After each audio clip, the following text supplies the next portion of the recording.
নমস্কার। বিশ্বকবি রবীন্দ্রনাথ ঠাকুরের হঠাৎ দেখা। রেলগাড়ির কামরায় হঠাৎ দেখা। ভাবিনি সম্ভব হবে কোনো দিন। আগে ওকে বারবার দেখেছি লাল রঙের শাড়িতে, ডালিম ফুলের মতো রাঙা। আজ পরেছে কালো রেশমের কাপড়, আঁচল তুলেছে মাথায়, দোলন চাপার মতো চিকন গোর মুখখানি ঘিরে। মনে হলো কালো রঙে একটা গভীর দূরত্ব ঘনিয়ে নিয়েছে নিজের চারদিকে, যে দূরত্ব সর্ষে ক্ষেতের শেষ সীমানায় শাল বনের নীলাঞ্জনে। থমকে গেল আমার সমস্ত মনটা।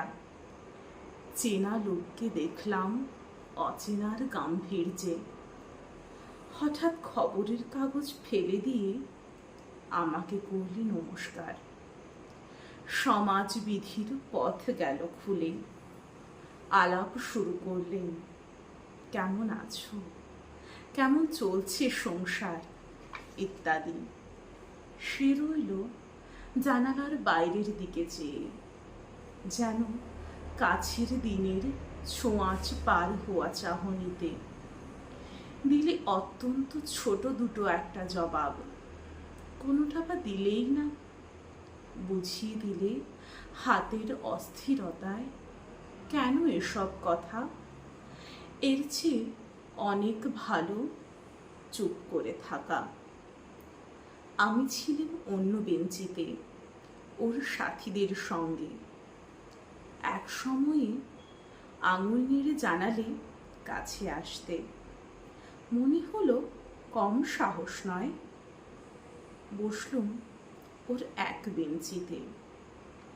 গাড়ির আওয়াজের আড়ালে বললে মৃদু স্বরে, কিছু মনে করো না। সময় কোথা, সময় নষ্ট করবার। আমাকে নামতে হবে পরের স্টেশনেই। দূরে যাবে তুমি, দেখা হবে না আর কোনো দিনই। তাই যে প্রশ্নটার জবাব এতকাল থেমে আছে শুনবো তোমার মুখে। সত্য করে বলবে তো? আমি বললাম, বলবো। বাইরের আকাশের দিকে তাকিয়েই শুধলো, আমাদের গেছে যেদিন একেবারেই কি গেছে, কিছুই কি নেই বাকি। একটুকু রইলেন চুপ করে, তারপর বললেন, রাতের সব তারাই আছে দিনের আলোর গভীরে। খটকা লাগলো, কি জানি বানিয়ে বললাম নাকি। ও বললে, থাক, যাও ওদিকে। সবাই নেমে গেল পরের স্টেশনে। আমি চললেম একা। নমস্কার।